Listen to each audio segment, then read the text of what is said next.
বর্তমান সমাজে তিনটা দল। এক নম্বর হলো শিয়া, দুই নম্বর হলো কাদিয়ানি, তিন নম্বর হলো আহলে হাদিস। শব্দটা মুখস্থ করেন। এক নম্বর কি? শিয়া। জোরে বলতো, এক নম্বর কি? শিয়া। দুই নম্বর কাদিয়ানি। দুই নম্বর কি গুরু? তিন নম্বর হচ্ছে আহলে হাদিস। কি হাদিস? আহলে হাদিস। শিয়া 12 ভাগে ভাগ, তারা ইসনা আশারা, তারা 12 ভাগে বিভক্ত হয়েছে। সমস্ত মানুষকে আমরা দলকে, উপশাখাকে ঢালাওভাবে আমরা কাফের ফতোয়া দিতে পারবো না। যারা ইমামিয়া গ্রুপ, যারা আবু বকর সিদ্দিককে সাহাবায়ে কেরাম সাহাবী মানতে চায় না, ওমর ফারুককে সাহাবী মানতে চায় না, শুধু আলী এবং হাসান হোসেন নিয়ে ব্যস্ত, এই নিয়ে ব্যস্ত, নামাজকে 5 ওয়াক্ত মনে করতে পারে না, নামাজের সিস্টেমটা ভিন্ন। এই সমস্ত শিয়াকে আমরা পরিপূর্ণভাবে মুসলমান আমরা বলতে আমাদের লজ্জা লাগে। তাদেরকে কাফের ছাড়া অন্য কিছু বলা যায় না। কথা কোন ঠিক কিনা? এই শিয়া বর্তমান আগের বাংলাদেশে এত বেশি ছিল না। এখন শিয়ারা আগের মতো এখন চাঙ্গা হয়ে গেছে। গ্রামে গঞ্জে তারা মিটিং মিছিল করছে। এমনকি শিয়ার বিরুদ্ধে কথা বলতে গিয়ে একজন আলেম ওয়াজ করে মাহফিল থেকে শেষ করে বাসায় ফিরে যাওয়ার সময় শিয়া গ্রুপ, তারা কিছু বেয়াদবের গোষ্ঠীরা, শিয়াপন্থী কিছু ব্যক্তিরা আমার এই আলেমকে জিহ্বা বের করে দিয়ে জিহ্বা কেটে দিয়েছে, যাতে করে মৃত্যু পর্যন্ত আর শিয়ার বিরুদ্ধে জবান খুলতে না পারে। এখন শিয়ারা আগের মতো নাই, তারা চাঙ্গা হয়ে গেছে। কথা বলে ঠিক কিনা? এমন একটা সময় আসতে পারে আমার এই সাতকানিয়া লোহাগাড়া পবিত্র জায়গায় শিয়ারা মিটিং মিছিল করার সুযোগ আসবে। যদি আমার সরওয়ার কামাল আদিজি সাহেব শিয়ার বিরুদ্ধে মিটিং মিছিল করার জন্য যদি একবারে ডাক দেন, আমরা তৌহিদবাদী মুসলমান, আমরা হুজুরের আহ্বানে, হুজুরের ডাকে, উলামায়ে কেরামের ডাকে শিয়ার বিরুদ্ধে আমরা কারা কারা প্রতিবাদ করে যদি আল্লাহকে হাত তুলে দেখান। আল্লাহ কবুল করুক, আমিন বলেন। এক নম্বর শিয়া বেশি মারাত্মক। শিয়া থেকে দূরে থাকবেন। 101 হাত না, 1 কোটি 1 হাত দূরে থাকবেন। আমিন বলেন। দুই নম্বর শিয়াপন্থী আলেমরা, তারা আহলে বাইতের বেশি মোহাব্বত দেখাইয়া মানুষকে ধোঁকা দিচ্ছে। বেশি মোহাব্বত কাজ না। স্ত্রীকে মোহাব্বত করবেন, যদি মা ডাকে ফেলেন তালাকের মশলা চলে আসবে। ঠিক না? ওলিকে ওলির স্থানে রাখবেন। যদি নবীর উপরে নিয়ে যান ঈমান ধ্বংস। নবীকে নবীর স্থানে রাখবেন, যদি আল্লাহর উপর নিয়ে যান ঈমান ধ্বংস। ঠিক কি না?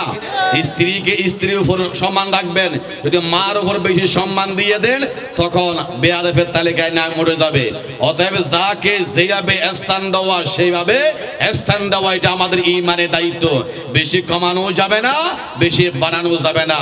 আল ঈমান বাইনাল ইফরাত ওয়াত তাফরীদ, বেশি কমানো যাবে না, বেশি বাড়ানো যাবে না। এর নাম হচ্ছে ইসলাম। আল্লাহু আকবার বলেন। আরেকটা দল আছে কাদিয়ানি, আছে না নাই? কাদিয়ানি কি করলো? আগে তো কাদিয়ানির নাম বললে কেউ চিনত না। 1835 খ্রিস্টাব্দে কাদিয়ানির গোলাম মোহাম্মদ কাদিয়ানি জন্মগ্রহণ করেছে। 1908 ইংরেজিতে সেই কমবক্ত ফায়খানার টাঙ্কির ভিতর আল্লাহর জমিন থেকে বিদায় হয়ে জাহান্নামের নির্দিষ্ট কীট হয়ে এখন জাহান্নামের আগুনে পড়ে আছে। ঠিক কিনা কথা কন? সেই মারা গেছে আজকে 100 বছর পার হয়ে গেছে। তার কিছু ভক্ত সারি আজকে বাংলার জমিনে পঞ্চগড়ে আমার একজন ঠকবগে যুবককে এই শিয়া এই কাদিয়ানির বিরুদ্ধে আন্দোলন করতে গিয়ে আল্লাহর এই জমি রক্ত দিয়েছেন, শহীদ হয়ে গেছেন। আমরা বিশ্বাস করি যদি কাদিয়ানির বিরুদ্ধে কথা বলতে গিয়ে বাংলার জমিনে যে আল্লাহর বান্দা, যে গোলাম রক্ত দিয়েছেন, এই রক্তের ফোঁটার বিনিময়ে বাংলার জমিন একদিন না একদিন কাদিয়ানি মুক্ত হয়ে যাবে। ঠিক কিনা কথা কও? 3 নম্বর আরেকটা দল আছে বেশি ভদ্র দল, সেটা হলো আহলে হাদিস। সেটার নাম কি বলেন তো বাবারা? তারা বলে এটা নাই, এটা নাই, এসব কদর কোনো কোরআন হাদিসে নাই। সবে বরাত কোনো কোরআন হাদিসে নাই। 2 দিন ব্যাপী মাহফিল কোরআন হাদিসে নাই। ইয়ান না হতে তারা ওই সমস্ত বেয়াদব দলাহালে হাদিয়ে বলবে তোমার মাকে যে তুমি মা ডাকো, এই তোমার মা যে তোমার মা কোরআন হাদিসে কোথায় লেখা আছে সেটাও তো কোরআন হাদিসে লেখা নাই। কথা বলে ঠিক কিনা? একদিন তারা মা বাবাকে পর্যন্ত অস্বীকার করার সম্ভাবনা আছে। কারণ বুখারীতে তুমি যে আমার মা, বুখারী কোনো হাদিসে নাই। তুমি যে আমার বাবা, কোনো বুখারীতে নাই। অতএব বাবাও ডাকতে পারবো না, মাও ডাকতে পারবো না। কিন্তু এই সমস্ত মানুষ থেকে দূরে থাকতে হবে। একটা হলো শিয়া, আর একটা হলো কাদিয়ানি, আর একটা হলো কি, আর একটা হলো হালাল। এই তিন দল মারাত্মক ইসলামের চরমভাবে ক্ষতি করে যাচ্ছে। চিল্লা বলেন নাউজুবিল্লাহ। রাসূল করিম সাল্লাল্লাহু আলাইহি ওয়াসাল্লামের হাদিস থেকে একটি হাদিস, মিশকাত শরীফ 512 নম্বর পৃষ্ঠা 5 নম্বর লাইন। হাদিসের বর্ণনাকারী হচ্ছে আবু হুরায়রা। ইসলাম ধর্ম গ্রহণ করার আগে তার নাম ছিল আব্দুল শাম। ইসলাম ধর্ম গ্রহণ করার পর নাম হয়ে গেছে আব্দুর রহমান। রাসূল করিম মোহাব্বত করে নাম দিয়েছেন আবু হুরায়রা। কিয়ামত পর্যন্ত আবু হুরায়রা সবাই চিনবে। আল্লাহু আকবার বলেন। হযরত আবু হুরায়রা রাদিয়াল্লাহু তাআলা আনহু বলেন, এই পৃথিবীতে হযরতে আদম থেকে ঈসা রূহুল্লাহ পর্যন্ত যত নবী রাসূল তাশরীফ এনেছেন, সমস্ত নবী রাসূলদের কিছু আলাদা আলাদা বৈশিষ্ট্য আছে। কিন্তু আমার নবী, আপনার নবী, বিশ্ব নবী জনাব রাসূলুল্লাহ সাল্লাল্লাহু আলাইহি ওয়াসাল্লামকে আমার আল্লাহ তো মোহাব্বত করেছেন, পছন্দ করেছেন। আমার নবীজিকে আল্লাহ পাক 6টি আলাদা বৈশিষ্ট্য দিয়েছেন, যেই 6টি বৈশিষ্ট্য কোনো পয়গম্বরকে আল্লাহ পাক দান করেন না। সুবহানাল্লাহ বলেন না। 1 নম্বর বৈশিষ্ট্য কি? আল্লাহ রাসূলের সাহাবী আবু হুরায়রা রওয়ায়াত করেন, উতিতু জাওয়ামিউল কালিম। আল্লাহ পাক রব্বুল আলামিন আদম থেকে ঈসা রূহুল্লাহ পর্যন্ত কোন নবী রাসূলকে আল্লাহ পাক জাওয়ামিউল কালিম দান করেন নাই। কিন্তু আমি রাসূলকে আল্লাহ পাক তো মোহাব্বত করেন, পছন্দ করেন। আল্লাহ পাক আমাকে জাওয়ামিউল কালিম দান করেছেন। জাওয়ামিউল কালিম কাকে বলা হয়? জাওয়ামিউল কালিম শব্দের অর্থ হলো কলিলুল আলফাজ কাসীরুল মাআনি। শব্দ হবে অল্প, অর্থ হবে ব্যাপক। আর ইমাম হারবি রহমতুল্লাহ বলেছেন জাওয়ামিউল কালিমের 1 নম্বর অর্থ হলো কোরআনে কারীম 30 পারা। জোরকান সুবহানাল্লাহ। কোরআনে কারীম কেমন? জাওয়ামিউল কালিম শব্দ হবে অল্প, অর্থ হবে ব্যাপক। আল্লাহ পাক অন্য একটি আয়াতে স্পষ্ট করলেন, قل لو كان البحر مدادا لكلمات ربي لنفد البحر قبل أن تنفد كلمات ربي ولو جئنا بمثله مددا। কালামকার। আল্লাহর নামটা 2 এক্সাম্পল আছে, মোহাব্বত বলতে হবে কালামকার। আমার আল্লাহ ডাক দিয়ে কল বয় বান্দাম, কোরআনে কারীম কেমন জাওয়ামিউল কালিম শুনে রাখুন। হে নবী আপনি বলে দিন আমার উম্মতকে, আপনার উম্মতকে, আমার গোলামকে, আমার বান্দাকে আপনি এই কথার এলান করে দিন। সারা বিশ্বের জমিনে যত গাছ আছে সমস্ত গাছকে যদি টুকরা টুকরা করে কলম বানানো হয়, আর সমস্ত মানুষ যদি রাইতের লেখক মুন্সি হয়ে যায়, আর আটলান্টিক মহাসাগরের সমস্ত পানি যদি কালি হয়ে যায়, কালি নামক পানি শেষ হয়ে যাবে, গাছ নামক কলম যাবে, বন্দা নামক লেখক রাইটার শেষ হয়ে যাবে। কিয়ামত পর্যন্ত আল্লাহর কোরআন এমন একটা জাওয়ামিউল কালিম শব্দ হবে অল্প, অর্থ হবে ব্যাপক। একটি সূরা দূরের কথা, একটি আয়াত দূরের কথা, 2-1টা শব্দ নিয়ে কিয়ামত পর্যন্ত গবেষণা করলো। কিয়ামত পর্যন্ত সমস্ত মানুষেরা বলবে আমাদের পক্ষে এই কিতাবে তাফসীর করা সম্ভব না। আল্লাহু আকবার। এই জন্য এই কোরআনে কারীম আমরা চাই কি চাই না? আজকে আমরা বাংলার জমিনে অনেক কথা বলি, আল্লাহর কোরআনের বিরুদ্ধে কথা বলে। কোরআনে কেমন জাওয়ামিউল কালিম শুনে রাখেন। আল্লাহ পাক এই দুনিয়ার মানুষকে হেদায়েত করার জন্য একটা দিয়েছেন কিতাবুল্লাহ, আর একটা হলেন রিজালুল্লাহ। কিতাবুল্লাহ মানে হচ্ছে আসমানি 104 খানা কিতাব। 104 খানা কিতাবের মধ্যে যা কিছু আছে সব কিছু আল্লাহ পাক আমার এই কোরআনে কারীমের 30 পারার মধ্যে আল্লাহ পাক মেমোরি কার্ড বানিয়ে রেকর্ড করে দিয়েছেন। শুধু তাই নয়, কোরআনে কারীমে 114টি সূরার মধ্যে যা কিছু কথা গোপন আছে সব কিছু আল্লাহ পাক রব্বুল আলামিন সূরাতুল ফাতিহার মধ্যে রেকর্ড করে দিলেন। আর সূরা ফাতিহার মধ্যে যা কিছু আছে সব কিছু বিসমিল্লাহর 19টি বর্ণের মধ্যে আল্লাহ পাক রেকর্ড করে রাখলেন। শুধু তাই নয়, বিসমিল্লাহর 19টি বর্ণের মধ্যে যা কিছু আছে সব কিছু আল্লাহ পাক রেকর্ড করে রেখেছেন একটা মেমোরি কার্ডের মধ্যে। ওই মেমোরি কার্ড হলো বিসমিল্লাহর 12 নুকতা মুবারক। সুবহানাল্লাহ। কি মানে? কোরআনে কারীম এমন একটা জাওয়ামিউল কালিম, বিসমিল্লাহর 12 নুকতার মধ্যে বিসমিল্লাহ পাওয়া যায়, আর বিসমিল্লাহর মধ্যে সূরা ফাতিহা পাওয়া যায়, সূরা ফাতিহার মধ্যে কোরআনে কারীম পাওয়া যায়, আর কোরআনে কারীমের মধ্যে 104 খানা কিতাব পাওয়া যায়। কোরআনে কারীম এমন একটা জাওয়ামিউল কালিম, আসমানি কিতাব, সমস্ত আসমানি কিতাবের মুলখাস সামারাইজ হচ্ছে, মুলখাস হলো আমার এই মহাগ্রন্থ 30 পারা কোরআনে কারীম। সুবহানাল্লাহ। এই জন্য আমরা স্পষ্ট ভাষায় বলতে চাই, অনেক আল্লাহর বান্দা কোরআনের বিরুদ্ধে কিছু বলে না, কিন্তু বিসমিল্লাহর বিরুদ্ধে বলে। আছে না নাই? সংসদের মধ্যে বিসমিল্লাহটা তুলে দাও এমন কিছু বেয়াদবের দল আছে না নাই? এই বেয়াদবের দল কোথায় তুমি হাত দিয়েছো জানো না? বিসমিল্লাহ এমন একটা পাওয়ার জিনিস, বিসমিল্লাহর মধ্যে পুরো 30 পারা কোরআন সংরক্ষণ করেছেন, আর বিসমিল্লাহর মধ্যে 104 খানা কিতাব আল্লাহ পাক রেকর্ড করে রাখলেন। শুধু বিসমিল্লাহ নয়, বিসমিল্লাহর 12 নুকতার বিরুদ্ধে কেউ জবান করলে সেই নুকতার বিরুদ্ধে জবান করে নাই। আসমানি 104 খানা কিতাবের বিরুদ্ধে তিনি অ্যাকশন নিয়েছেন। কথা বলেন ঠিক কিনা? এই জন্য মাহফিল থেকে সিদ্ধান্ত নিয়ে যাব, ঈমানকে মজবুত করে যাব। আয় আল্লাহ তাআলা আসমান থেকে যে রহমতের টুকরা দিয়েছেন, কিতাব পেয়েছে, কোরআন পেয়েছে, আল্লাহ কোরআনের বিরুদ্ধে নয়, যদি বিসমিল্লাহর নুকতার বিরুদ্ধে কেউ জবান খুলে, আমেরিকার জমিনে হোক, ফ্রান্সের জমিনে হোক, বাংলার জমিন তো আছে, যে কোনো রাষ্ট্রে যদি বিসমিল্লাহর 12 নুকতার বিরুদ্ধে কেউ জবান খুলে, আমরা তাওহীদ বাদে মুসলমান জবান কন্ট্রোল করতে পারবো না। মাঠে ময়দানে আল্লাহর কোরআনের জন্য যেই সময় যা কিছু প্রয়োজন সব কিছু দিতে আমরা প্রস্তুত আছি না নাই? কারা কারা আল্লাহকে হাত তুলে দেখান, আল্লাহ কবুল করে চিল্লা বলেন আমিন। সম্মানিত হাজিরিন, কোরআনে কারীম এমন একটা জাওয়ামিউল কালিম, আল্লাহ পাক বলেছেন, আল্লাহ রাসূল সাল্লাল্লাহু আলাইহি ওয়াসাল্লামকে যে কয়েকটি বৈশিষ্ট্য দিলেন, একটা হলো জাওয়ামিউল কালিম। জাওয়ামিউল কালিমের অর্থ হলো মহাগ্রন্থ আল কোরআন। এটা এখন রাখলাম। দ্বিতীয় পয়েন্টে চলে যাচ্ছি।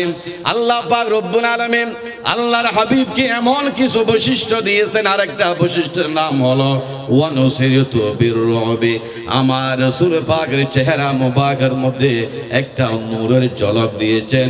শুধু তাই নয়, কোন বামপন্থীরা, কোন বেয়াদবের গোষ্ঠীরা টাকার বান্ডিলকে যদি আমার নবীকে মারার জন্য চলে আসে, আমার নবীজির পবিত্র চেহারা মুবারকের বাপ দেখে সবাই পলায়ন করতে বাধ্য হয়ে যায়। ঠিক কিনা? ওমর ফারুক এসেছেন আমার নবীকে মারার জন্য, সেই নিজে মুসলমান হয়ে গেল। সুরাকা মারার জন্য একবার নয়, দুইবার নয়, 3 বার পর্যন্ত আমার নবীকে দুনিয়া জমিন থেকে মারার জন্য আসছিল। আল্লাহর কসম মারতে পারে নাই।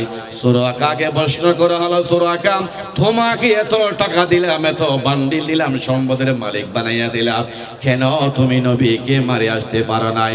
সুরাকা বলল, আমি যখন নবীর কাছে চলে যাই, নবীর চতুর্পাশে ফেরেশতারা পাহারা দিয়ে আমাদেরকে তলোয়ার দিয়ে দেখায়, আমরা নবীজিকে আক্রমণ করতে পারবো না।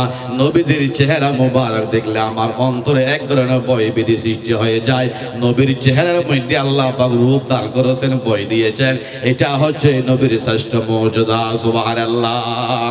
শুধু তাই নয়, আল্লাহ পাক রব্বুল আলামিন হাবিব বলেছেন, ও দুনিয়ার উম্মতেরা, তোমরা দিনের বেলায় দেখো, রাতের বেলায় দেখতে পাও না। আর আমি রাসূল দিনের বেলায় যেই রকম দেখতে পাই আমি রাতের বেলায় দেখতে পাই, দেখার মধ্যে কোনো বেশ কম হতে পারে না। দিনের বেলায় যেই রকম স্পষ্ট দেখতে পাই রাতের বেলায় ঠিক তেমনি ভাবে আমি স্পষ্ট ভাবে দেখতে পাই। তোমরা সামনে দেখো পিছনে দেখতে পাও না, আর আমি রাসূল সামনে যতটুকু দূর দেখি আমি রাসূল পিছনেও ততটুকু দূর দেখতে পাই। সুবহানাল্লাহ। মুফাসসিরে কেরাম বলেছেন আল্লাহর হাবিব কেন পিছনের দিকে দেখেন, এর মধ্যে একটা গোপন কথা আছে। গোপন কথা হলো আল্লাহর হাবিব সাল্লাল্লাহু আলাইহি ওয়াসাল্লামের পবিত্র দেহ মোবারকে পিঠ মোবারকে এই যে সামান্য একটা লাল রঙের গোস্তের টুকরো আছে কবুতরের ডিমের মতো, এটার নাম হচ্ছে মোহরে নবুয়ত। ওই মোহরে নবুয়ত হলো আমার নবীজির জন্য আল্লাহর পক্ষ থেকে স্পেশাল ভাবে একটা সিসি ক্যামেরা। সুবহানাল্লাহ। আমরা যেই রকম সামনে দেখতে পাই আমার নবীজি পিছনে দেখতে পাই কেন, আমার নবীজির পবিত্র ওই যে পিঠ মোবারকে যে একটা মোহর নবুয়ত আছে, ওই মোহর নবুয়ত দ্বারা সিসি ক্যামেরার মধ্যে সব কিছু ধরা পড়ে যায়। কোন ব্যক্তি পিছনে ডিস্টার্ব করলে আল্লাহর নবী বুঝতে পারেন, আল্লাহ নবী দেখতে পায় অমুক ব্যক্তি আমাকে আক্রমণ করার জন্য আসছেন। কথা কোন ঠিক কিনা? এই হচ্ছে মোহরে নবুয়ত সিসি ক্যামেরা। শুধু তাই নয়, আল্লাহ পাক রব্বুল আলামিনের হাবিব বলেছেন আল্লাহ পাক আমাকে যে 6টি জিনিস দান করেছেন, 3 নম্বর জিনিসের নাম হলো ওয়াহিল্লাত লিয়াল গনাইম। অর্থাৎ যুদ্ধের ময়দানে মক্কার কাফের নয়, সারা বিশ্বের জমিন থেকে যে কোনো কাফের এক পক্ষে ইসলামের জন্য লড়াই আর এক পক্ষে ইসলামকে নিভিয়ে দেওয়ার জন্য লড়াই, দুইটা দল এক জায়গায় হয়ে গেল। মুসলমানের মার খেয়ে যারা পলায়ন করেছে, যুদ্ধ মাঠ ত্যাগ করতে বাধ্য হয়েছে, ওই সমস্ত ব্যক্তিরা মাঠে ময়দানে যা কিছু সম্পদ ফেলাইয়া চলে গেলেন এগুলোকে বলা হয় গনিমতের মাল। আদম থেকে ঈসা রূহুল্লাহ পর্যন্ত কোন নবী রাসূলের জন্য আল্লাহ গনিমতের মাল হালাল করেন নাই, কিন্তু আমার নবীর জন্য আল্লাহ পাক গনিমতের মাল হালাল করে দিয়েছেন। সুবহানাল্লাহ। এই হচ্ছে নবীর বৈশিষ্ট্য। শুধু তাই নয়, 4 নম্বর বৈশিষ্ট্য হলো আল্লাহ রাসূল সাল্লাল্লাহু আলাইহি ওয়াসাল্লামকে আল্লাহ পাক আলাদা ভাবে যা বৈশিষ্ট্য দিয়েছেন আর একটা বৈশিষ্ট্যের নাম হলো ওয়াজুইলাত লিয়াল আরদু মাসজিদান ওয়া তাহুরা। শুধু তাই নয়, আল্লাহর হাবিব বলেছেন কিয়ামত পর্যন্ত সারা বিশ্বের জায়গাগুলো আমার জন্য আল্লাহ পাক নামাজ পড়ার ব্যবস্থা করে দিয়েছেন। অন্যান্য নবীর উম্মতেরা নির্দিষ্ট জায়গায় নির্দিষ্ট খানাকার মধ্যে নামাজ না পড়লে নামাজ আদায় হতো না, নামাজ শুদ্ধ হতো না, নির্দিষ্ট স্থানে নামাজ পড়তে হবে। কিন্তু আমরা যখন পয়গম্বর উম্মত হয়ে গেলাম, আল্লাহর হাবিব বলেছেন কিয়ামত পর্যন্ত বাসায় নামাজ পড়লে হবে, সাদেও নামাজ পড়লে হবে, প্যান্ডেলের ভিতরে নামাজ পড়লে হবে, স্টেজে নামাজ পড়লে হবে। আমি রাসূল আল্লাহর পক্ষ থেকে বললাম আল্লাহ আমার উম্মতের কাজ বেশি হবে, আমার উম্মতের সময় কমে যাবে, আল্লাহ যেখানে যায় সেখানে নামাজ পড়ার ব্যবস্থা করে দাও। আল্লাহ পাক বলেছেন রাসূল আপনার দরকার তো মঞ্জুর হয়ে গেছে, যাও আপনার জন্য সারা বিশ্বের জমিনকে আমি আল্লাহ মসজিদ নামাজ পড়ার উপযুক্ত বানাইয়া দিলাম। আল্লাহু আকবার। একজন মুসলমান যখন ট্রেনে উঠবে, যখন নামাজের সময় হয়ে যাবে, অন্যান্য নবীদের আমলে এরকম নামাজ পড়লে নামাজ হতো না। আল্লাহ পাক ডাক দিয়ে বলেন যখন পয়গম্বরকে আমি ইজাজত দিয়ে দিলাম সারা বিশ্বের জায়গাগুলো নামাজের ব্যবস্থা করে দিলাম, টাইনে পড়লে নামাজ হবে। চলন্ত অবস্থায় যদি আল্লাহু আকবার আল্লাহকে যদি আপনি হাজির নাজির মনে করে নামাজ পড়েন, আল্লাহর কসম মাটিতে নামাজ পড়লে হয়ে যায়, গাড়িতেও নামাজ পড়লে হয়ে যায়। কারণটা কি? কারণ হলো সারা বিশ্বের জমিন আমার নবীর জন্য আল্লাহ বাং মসজিদের ঘোষণা দিয়েছেন। সুবহানাল্লাহ। শুধু তাই নয়, আল্লাহ পাক ডাক দিয়ে বলেন রাসূলগণ আমি আল্লাহ আপনাকে অনেক বৈশিষ্ট্য দান করলাম, তার মধ্যে 5 নম্বর বৈশিষ্ট্য কথা হলো এই আল্লাহ রাসূল বলেছেন ওয়া রাসূলতু ইলাল খালকি কাফা। আল্লাহর হাবিব বলেছেন অন্যান্য নবীরা হলো আঞ্চলিক ভিত্তিক নবী, অন্যান্য নবীরা হলো এলাকা ভিত্তিক নবী, অন্যান্য নবীরা হলো সময়ের জন্য নির্দিষ্ট সময় নিয়ে নির্দিষ্ট এলাকা কেন্দ্রিক নবীরা নবী হয়েছেন। আর আমার নবী জনাব রাসূলুল্লাহ সাল্লাল্লাহু আলাইহি ওয়াসাল্লামকে আল্লাহ পাক নির্দিষ্ট সময়ের জন্য নবী বানান নাই, আর নির্দিষ্ট এলাকার জন্য নবী বানান নাই। কিয়ামত পর্যন্ত আর কোন নবী আসার সম্ভাবনা নাই। এই নবীর মাধ্যমে কিয়ামত পর্যন্ত আমার নবীর নবুয়তের পাওয়ার চলবে, ঠিক কিনা? শুধু তাই নয়, অন্যান্য নবীরা ইন্তিকাল হওয়ার পর নবুয়তের দরজা বন্ধ হয়ে যায়, নবুয়তের পাওয়ার বন্ধ হয়ে যায়। আল্লাহ পাক ডাক দিয়া বলেন, রাসূল আপনাকে আমি এত কোয়ালিটি দিলাম, এত কোয়ালিফিকেশন দান করলাম, এত মহব্বত করলাম, আজমত করলাম, আপনি ইন্তিকাল হয়ে যাবেন, আপনার নবুয়ত বন্ধ হবে না, কিয়ামত পর্যন্ত আপনার নবুয়ত থাকবে।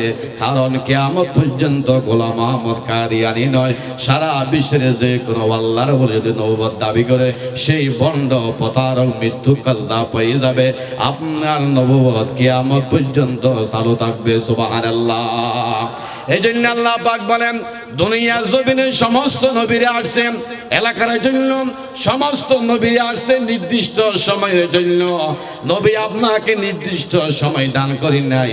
যতদিন পর্যন্ত আসমানের মধ্যে সূর্য উদিত হবে আর তারকা উদিত হবে, ততদিন পর্যন্ত আপনার নবুয়তের সূর্য চালু থাকবে। জোরে কান সুবহানাল্লাহ। শুধু তাই নয়, আল্লাহ পাক রব্বুল আলামিন হাবিব বলেছেন আমি আল্লাহ পাক রব্বুল আলামিন আমার নবীকে এত সম্মান করলাম, মোহাব্বত করলাম, আর একটা জিনিস দান করলেন আমার নবীজিকে। আমার নবীজি বলেন ওয়া খুতিমা বিয়ান নাবিয়্যুন, সমস্ত নবীরা শুধু নবী, কিন্তু শেষ নবী কেউ হতে পারেন নাই। কিন্তু আমার নবী, আপনার নবী, হায়াতুন নবী জনাবে রাসূলুল্লাহ সাল্লাল্লাহু আলাইহি ওয়াসাল্লামকে আল্লাহ পাক নবুয়ত দান করলেন, নবুয়ত বানালেন, শ্রেষ্ঠ নবী বানালেন, আর শেষ নবীও বানাইয়া দিলেন। আমার নবীর মাধ্যমে নবুয়তের দরজাটা আল্লাহ পাক ক্লোজ করে দিয়েছেন, বন্ধ করে দিয়েছেন। সুবহানাল্লাহ। এই জন্য এই হাদিস থেকে আমরা বুঝতে পারবো আমার নবীর পরে কোনো নবী আসার সম্ভাবনা নাই।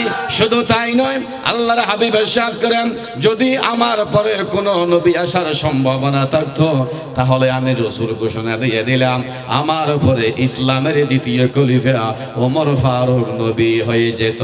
আল্লাহ পাক ওনাকে এমন যোগ্যতা দিয়েছেন, এমন সততা দিয়েছেন, এমন সাহস দিয়েছেন, এই সততা, যোগ্যতা, দক্ষতা, বিচক্ষণতা সব কিছুর সমন্বয়ে উনি দুনিয়া চালাতে পারবে এমন ক্ষমতা ওনাকে দিয়েছেন। কিন্তু আমার পরে যেহেতু কেউ নবী আসতে পারবে না, সম্ভাবনা নাও ওমর ফারুক নবী হতে পারবে না। যেখানে আল্লাহর হাবিব বলে দিয়েছে ওমর ফারুক পর্যন্ত নবী হতে পারে নাই, ও গোলাম আহমদ কাদিয়ানী তুমি গুণ কালে দাবি করো আমি যে সেই নবী, তোমার মতো বন্ড নবীকে পেলে তোমার গালের মধ্যে আমরা ফসরাক করে দিতাম। কথা বলেন ঠিক কিনা? আজকে আমরা নিন্দা জানাই ওই যে পঞ্চগড়ে গোলাম আহমদ কাদিয়ানী পক্ষে যেই স্লোগান দিয়েছে কাদিয়ানী ভক্তরা, আর সেই কাদিয়ানীর মিছিল মিটিংকে বাংলার জমিন থেকে নিস্তব্ধ করে দেওয়ার জন্য কিছু তাওহীদবাদী মুসলমান, কিছু আমার যুবক ভাইরা, কিছু বৃদ্ধ মানুষ নবীর আজমত শান নিয়ে যখন মাঠে ময়দানে ঝাঁপিয়ে পড়ল, পুলিশ বাহিনী কি বুঝেছে আল্লাহ ভালো জানে, গুলিটা করেছে আমাদের দিকে, ওই কাদিয়ানের দিকে গুলিটা করে নাই। গুলিবিদ্ধ হয়ে সোনার বাংলাদেশে আমার একজন আশিক রাসূল আল্লাহর জমিন থেকে বিদায় হয়ে গেছে, ঠিক কিনা? এই জন্য আজকে নয়, কালকে নয়, পরশু নয়, যে কোনো একদিন এমন সময় আসবে বাংলার জমিনে কাদিয়ানে কাফের হয়ে থাকবে, এমন পরিস্থিতি আসবে বাংলার জমিন থেকে তোমরা এমন ভাবে পলায়ন করতে বাধ্য হয়ে যাবে, পালানোর জন্য কোনো ইন্দুরের গর্ত পর্যন্ত খুঁজে পাওয়া তোমাদের জন্য মুশকিল হয়ে যাবে, ঠিক কিনা? আমরা বিএনপির আমল আন্দোলন করেছিলাম গোলাম আহমদ কাদিয়ানীকে কাফের ঘোষণা করার জন্য, আর বর্তমান আওয়ামী লীগ সরকারের আমল আমরা বারবার আমরা আন্দোলন করি। আমাদের যে মাওলানা আহমদ শফি রহমতুল্লাহ আলাই হেফাজতের যে 13টি কি দিয়েছেন দফা দিয়েছেন, ওই 13টি দফার মধ্যে একটি দফা হলো কাদিয়ানীকে রাষ্ট্রীয়ভাবে কাফের ঘোষণা করতে হবে। এত বড় একজন আল্লাহর ওলি সারা জীবন বুখারী শরীফ পড়ালেন, উনি তো ভালো বুঝছেন ওনার কথাকে না মানে আপনারা রাষ্ট্রীয়ভাবে ফতোয়া দিতে পারেন নাই, বিএনপিও পারে নাই, আওয়ামী লীগ সরকারও পারে নাই, কোন সরকার কাদিয়ানীকে কাফের বলতে চাই না।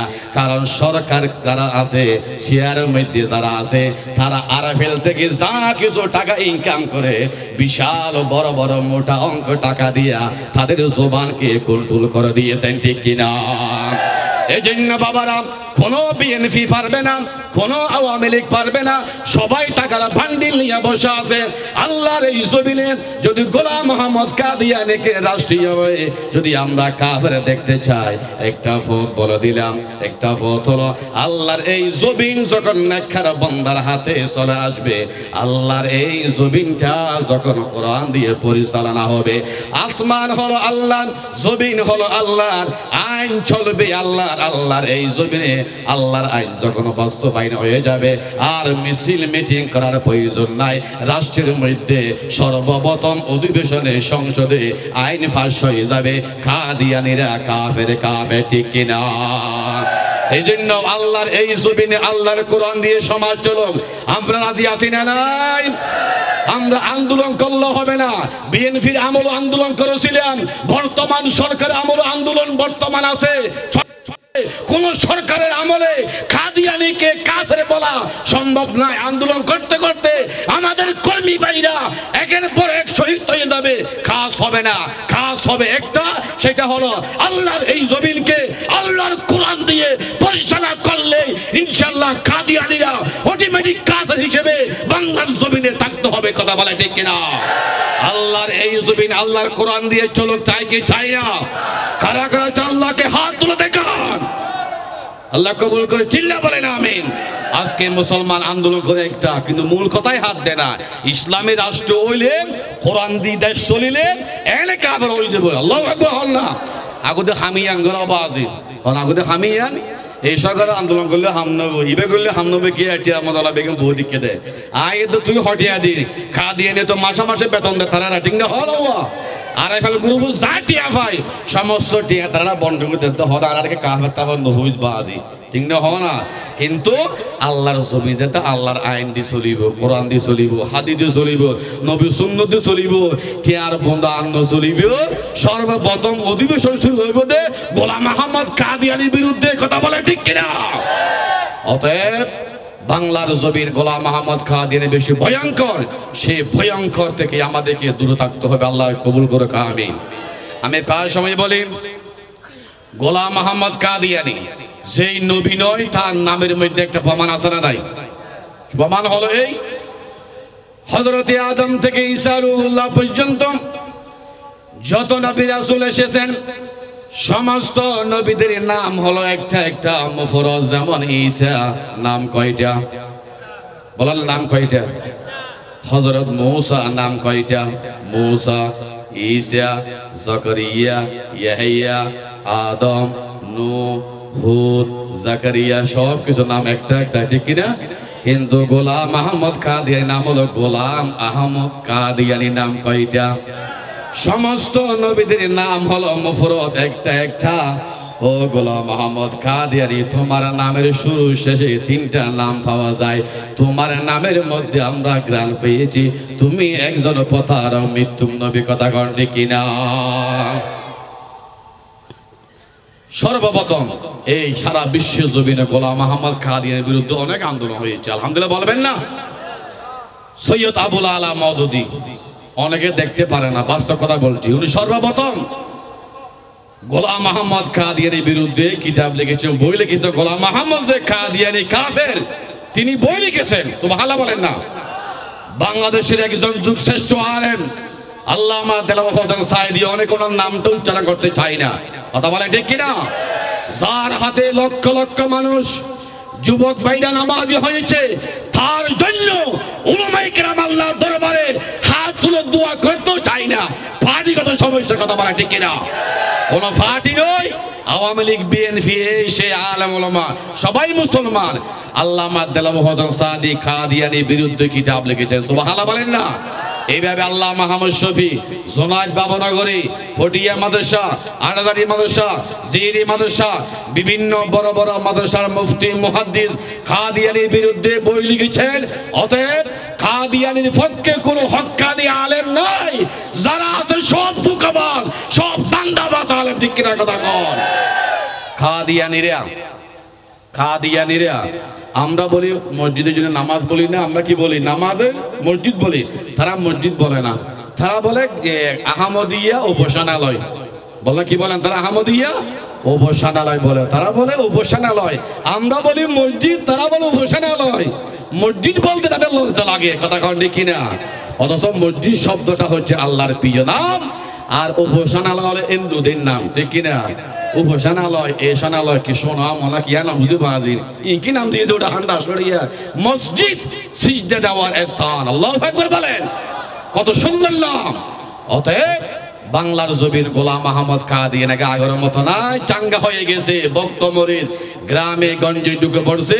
হয়তো একদিন আমার আজরি সাহেব থাকবে না, আমিও থাকবো না, বরাবর ওলামায়ে কিরাম থাকবে না। যে সময় যে আলেম কাদিয়ানির বিরুদ্ধে এই কাদিয়ানি মতবাদকে মাটির তলায় দেওয়ার জন্য যদি ডাক দে, আমরা কারা কারা রাজের শেষবার মতো হাত তুলে দেখান।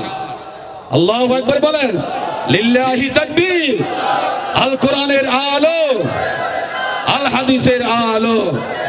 কাদিয়ানিরা কাফের, কাফের বলেন, কাদিয়ানিরা কাফের, কাফের। বোধ কে হজরে গোলাম আহমদ কাদিয়ানি বিরুদ্ধে গেলে ওয়াজ করার দেয় সাতকানিয়া লোক আমি লাড়ি সারান দিলে গোলাম আহমদ কাদিয়ার উপর ফা যাইব না। আহদি কি ফানাতে এরা রাজব আছে না? বোধ কে ইনা কমিটিও গিয়ে তুই দা হইনে পারে দি ওরে 150 বছর আগে মরিয়ে রে জান নামক গিয়ে হই, আর 150 বছর বাদে গুলি করে দান আর বাইরে রে নাউজুবিল্লাহ হন না। পঞ্চগড় হলে এখানে কেন হবে না? আসার সম্ভাবনা। সজাগ সাতকানিয়া লোহাগাড়ার উর্বর এলাকা, ইসলামী আন্দোলনের ঘাঁটি। আল্লাহু আকবার বলেন। সাতকানিয়া লোহাগাড়া তৌহিদবাদের স্থান, সাতকানিয়া লোহাগাড়া আলেমের কেন্দ্র, সাতকানিয়া লোহাগাড়া ভণ্ড কোন আলেম আসার সুযোগ নাই। ওই যে মাঝখানে একজন নূর বাংলা, সে ডিস্ট্রা করেছে সাতকানিয়া হতে পারে, কিন্তু সাতকানিয়া তিনি আসতে পারে না, তিনি এখন বাহিরে বাহিরে বাহিরে থাকে। আল্লাহু আকবার বলেন। কারণ এখানে আলেম ওলামা হকপন্থী আলেম ওলামায়ে কেরাম আছে, এই জন্য কোন বামপন্থীরা সাতকানিয়া লোহাগাড়ার কথা বলতো ভয় পায়। আমার এই সাতকানিয়া লোহাগাড়া। আল্লাহু আকবার বলেন। সম্মানিত হাজরিন, এই যে আমার আগের বক্তা বলেছেন এই যে মাজার, আমরা তো কোনো ওলির বিরুদ্ধে কথা বলি না। আল্লাহু আকবার বলেন না। আমরা কোনো ওলির বিরুদ্ধে কথা বলেছি? এখানে গতকাল থেকে এই পর্যন্ত যা আলোচনা হয়েছে, কোন উলামায়ে কেরাম এরকম বলেছে আমরা কোন হক্কানি রব্বানি কোন আল্লাহর ওলিকে মানি না, হাদিয়া দিবেন না, এরকম কে ফতোয়া দিয়েছেন? কেউ দেন নাই। সবাই বলেছে উলামায়ে কেরামের কাছে যাবেন, আমরা আল্লাহর ওলিকে মানি, আল্লাহর ওলিকে মানতে হলে অতএব আমাদের কাজ করতে হবে তাদের মাজারে গিয়ে, তাদের কবরে গিয়ে আপনি কিছু সূরা ফাতিহা কুল হুয়াল্লাহ পড়ে আল্লাহর দরবারে দোয়া করবেন। ওনার জন্য কিছু সওয়াব উল্টা আপনি পৌঁছাবেন, ওইখান থেকে কিছু পাওয়ার আশা করবেন না।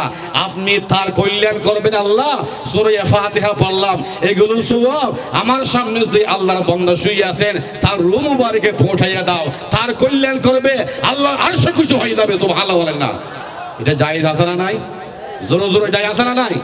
এক আর একটা কাজ করবেন, সেটা হলো কি বলতে পারবেন আল্লাহ আল্লাহ আমি গুনাহগার, আমি নালায়েক, আমি জালেম, আমি অপরাধী। আল্লাহ যদি আমার দিকে তাকালে আল্লাহ তোমার রহমত করতে ইচ্ছে হবে না, অতএব আয় আল্লাহ তোমার কাছে ফরিয়াদ জানাই, দোয়া করি আল্লাহ আমার দিকে না তাকাইয়া একজন আল্লাহর বান্দা শুয়ে আছেন, এই বান্দার উসিলে আল্লাহ তুমি আমার গুনাহ মাফ করে দাও, আমিন বলেন না?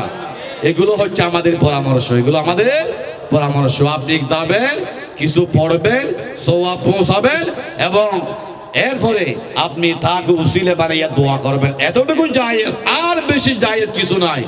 আমাদের দেশে এমন আছে দেখা যায় মাজারের মধ্যে গিয়ে টাস টাস লড় লড় সইটা মারা না মারে জীবনের মধ্যে ফজর নমাজ সইটা না আমার আসারা নাই।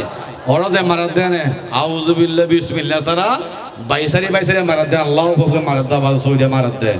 এই মাথা নত করা পৃথিবীর কোন ব্যক্তির সামনে, কোন মখলুকের সামনে জায়েজ নাই।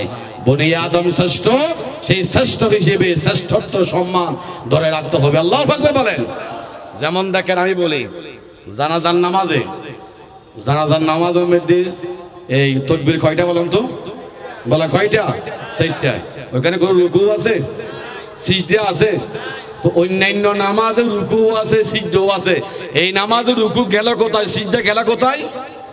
গেল কোথায়? এটা আল্লাহ পাক খুব ভালো বুঝছেন, আমার নবী ভালো বুঝছেন।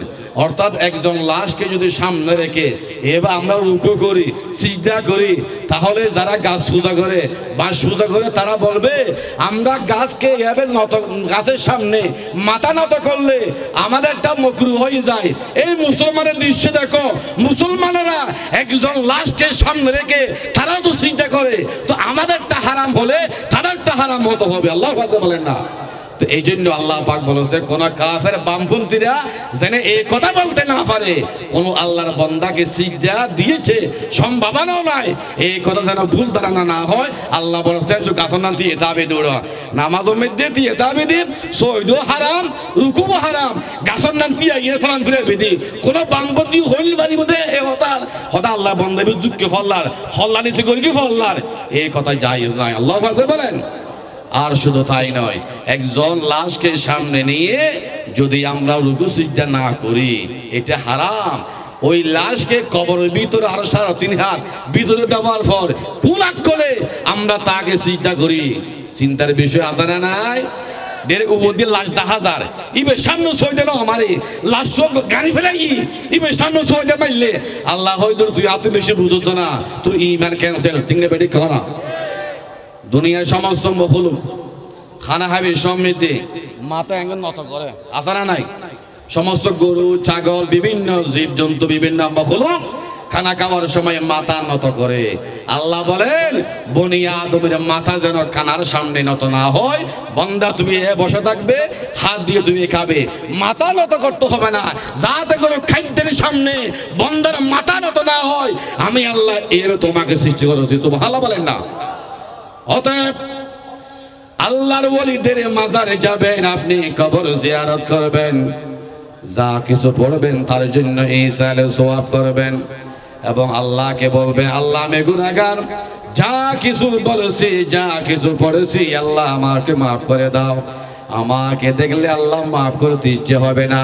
এখানে একজন আল্লাহর ওলি শুয়ে আছেন, এই নেককার বান্দার উসিলাই হলো আল্লাহ তুমি আমাকে মাফ করে দাও। আল্লাহ পাক বলেন তুমি আল্লাহর ওলিদের কবরে যথাযথভাবে তুমি দায়িত্ব পালন করেছো। এই মুহূর্তে বান্দা একজন নেককার বান্দার উসিলাই আমি আল্লাহ তোমার জীবনে तमाम গুনাহগুলো মাফ করে দিলাম। গুনাহ কাকশিতি डोबा दे खुदाया तो दरियाए रहमत बहा दे खुदाया। मासियत में मुब्तला हो या इलाहल आलमीन, मासियत में मुब्तला हो या इलाहल आलमीन, माफ़ कर तो या इलाही अंत खैरुर राहिमीन। गुनाह माफ करने वाला एकमात्र नाम की? गुनाह माफ কে করবেন? সন্তান দেওয়ার মালিক কে? জোরে আল্লাহ নাম। সন্তান দেওয়ার মালিক কে? সন্তান না দেওয়ার মালিক কে? হায়াতের মালিক কে? রিজিকের মালিক কে? সিজদার মালিক কে? সিজদার মালিক যেহেতু আল্লাহ, কোন মাজারে গিয়ে, কোন দরগা গিয়ে, কোন দুর্গা গিয়ে, কোন গাছের সামনে, আগুনের সামনে, সূর্যের সামনে, বাবার সামনে, কোন ব্যক্তির সামনে এই মাথা নত করা যাবে না, ঠিক কিনা? আল্লাহ আমাদের সবাইকে সহিহ কোরআন হাদিস মোতাবেক আমল করার তৌফিক দান করে চিল্লা বলেন আমিন। ওয়া আখির দাওয়ানা আনিল হামদুলিল্লাহি রাব্বিল আলামিন। আসসালামু আলাইকুম ওয়া রাহমাতুল্লাহ।